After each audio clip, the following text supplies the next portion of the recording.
খুব বাজেভাবে ভাই বই দুটো দিল, দুটো বই, দুটো নতুন বই।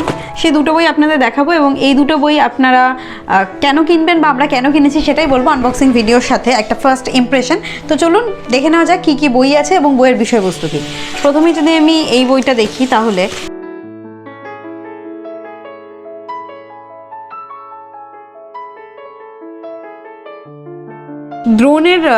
দ্রোণাচার্য সেটাই মনে পড়ছে দ্রোণ দেখে, এবং এখানে লেখাও আছে অশ্বত্থামা হত ইতি গজ, এপাশেও তাই লেখা আছে। বইটা কি নিয়ে যদি বলি, ব্লাডটা আপনাদের একটু বলছি। বাংলা সাহিত্যে গোয়েন্দা চরিত্রের সহজতা পাঠকের কাছে অত্যন্ত আকর্ষণীয়। প্রদোষচন্দ্র মিত্রকে ফেলুদা বলে আপন করে নিতে পেরেছেন বাংলার পাঠকই। তাই বাঙালি পাঠকের জন্য সাম্য চরিত্রটি সহজতা বজায় রেখে ঠিক এমনই এক চিত্তাকর্ষক গোয়েন্দার ভূমিকা পালন করেছেন। এবার আসি কাহিনীর দিকে।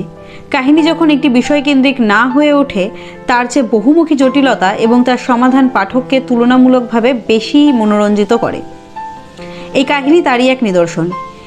কি এই কাহিনী তা নিয়ে খুব বেশি বলতে না চাওয়াই এই বইয়ের রহস্য হয়ে রইল। তবে এটুকু জানিয়ে রাখতে পারি, রুবি, বন্যী, অনুরাধা এই তিন চরিত্রের মধ্যে লেখক যে জটিল সংযোগ স্থাপন করেছেন তা পাঠককে পাঠ সুখ দেবেই। কে রুবি, কে বন্যী, কে অনুরাধা সবটুকু জানতে বইটিকে পড়ে ফেলতে হবে। যতদূর আমি জানি এটা একটা ক্রাইম থ্রিলার বা ডিটেকটিভ বই বলতে পারেন। মূলত এখানে একটা ডিটেকটিভ চরিত্র রয়েছে সাম্য, যার এই সিরিজটা সাম্য সিরিজ। বইটা অক্ষর সংলাপ প্রকাশন থেকে প্রকাশিত হয়েছে। খুব তাড়াতাড়ি বইটা পড়বো, পড়ে ডিটেলস একটা রিভিউ নিয়ে আসবো। তো ছোট্ট একটা বই, বেশি পাতারও না।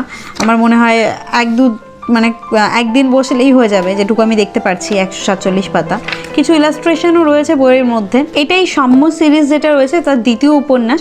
লেখকের প্রথম উপন্যাস ছিল দাবারু, যেটার উপরে একটা ওয়েব সিরিজও হয়েছিল। এটা ছিল আমাদের আজকের প্রথম বই। এরপরে যে বইটা রয়েছে সেটা আমরা দেখে নিই।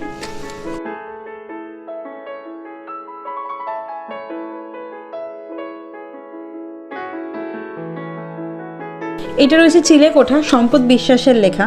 এই বইটা মূলত একটা গল্প সংকলন। সম্পদ বিশ্বাসের এর আগে একটা গল্প সংকলন আমরা রিভিউ করেছিলাম, যেটা অনুরণন। সম্পদ বিশ্বাসের গল্প অনুরণন রিভিউ করার সময় আমি যেটা বলেছিলাম সেটা হচ্ছে বিভিন্ন দিককে সমাজের উনি ছুঁয়ে যাওয়ার চেষ্টা করেন এবং বিভিন্ন বিষয়বস্তু যেগুলো সমাজের বিভিন্ন দিক আছে, সামাজিক বিষয়, সেগুলোকে তুলে ধরেন তার লেখার মাধ্যমে।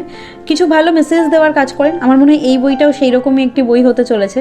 সূচিপত্রতে যদি দেখি, মানবী, বুভুক্ষা, অভিযোজন, অচিন পাখি, সপ্তক, মোহেরঙ্গ লাল, দাবা, সাপলুডু, দেবকী, পরিণীতা, দিশারি, অসমীকরণ, ল্যাপটপ, অকালবোধন।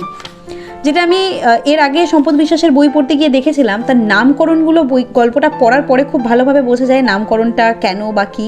আমার মনে হয় এখানেও এই নামকরণগুলো কেন হয়েছে সেটা বোঝা যাবে। একটু যদি ব্লাড থেকে পড়ি তাহলে হচ্ছে, আজকের ব্যস্ততায় মোড়া প্রচার সর্বস্ব জীবনে স্থূল অনুভূতির অতিসাহায্যে সূক্ষ্ম সূক্ষ্ম অনুভূতির পর্দানশীল খানিক লুপ্তপ্রায় বটে।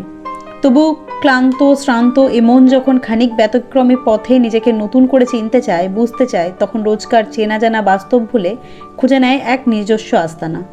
চিলেকোঠা হলো সেই আস্তানা। চিলেকোঠায় মানুষ নিজেকে ভাঙে, আবার নতুন করে নিজেকে গড়েও। সঙ্গোপনে খোলসের ভেতর লুকিয়ে থাকা দ্বিতীয় সত্তাকে অনুভব করে। জন্মাবধি ডানা ঝাপটানো ইচ্ছাগুলোকে ডানা মেলে উঠতে সাহস যোগায়।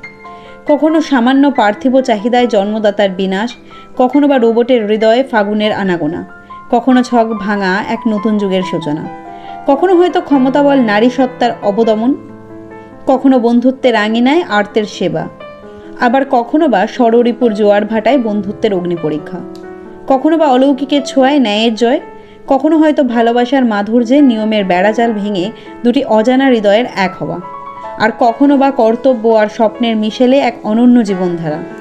আবারও না জানি কত শত স্বপ্নের আতুর ঘর এই চিলেকোঠা।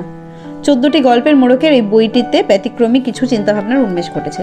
এটা পড়তে গিয়ে আমার যেটা আরেকটা মনে পড়লো, লেখকের লেখনী, যেটা আমার আগেরবার বেশ ভালো লেগেছিল, যেটাই বারবার বাংলা সাহিত্যের দিক ফুটে ওঠে বা সাহিত্যের যে একটা সুন্দর ভাব রয়েছে সেটাও। এবং বই উল্টাতে গিয়ে যেটা দেখলাম আমি সেটা হচ্ছে বইতে রয়েছে অলঙ্করণ। বইটার মুদ্রিত মূল্য রয়েছে 310 টাকা। তো অবশ্যই বইটা পড়ে খুব তাড়াতাড়ি আসবে এবং সেদিন আরও ডিটেলসে কথা বলবো। আর একটা সাম্য সিরিজ, যেটা দ্রোণ, সন্দীপ দাসের লেখা। সন্দীপ দাসের হয়তো বিরিয়ানির জন্য বলে একটি গল্প সংকলন আমি পড়েছি এবং এটা আমার তার লেখা দ্বিতীয় বই হবে পড়া। এটার মুদ্রিত মূল্য 250 টাকা। আপনারা এর উপরে উপযুক্ত ছাড় পেয়ে যাবেন দুটো বইয়ের ক্ষেত্রেই। তো এই ছিল আজকে দুটো বই। আজকের মতো এখানেই শেষ করছি। দেখা হবে পরের দিন পরের কোনো ভিডিওতে। ততক্ষণ ভালো থাকবেন, বই পড়বেন।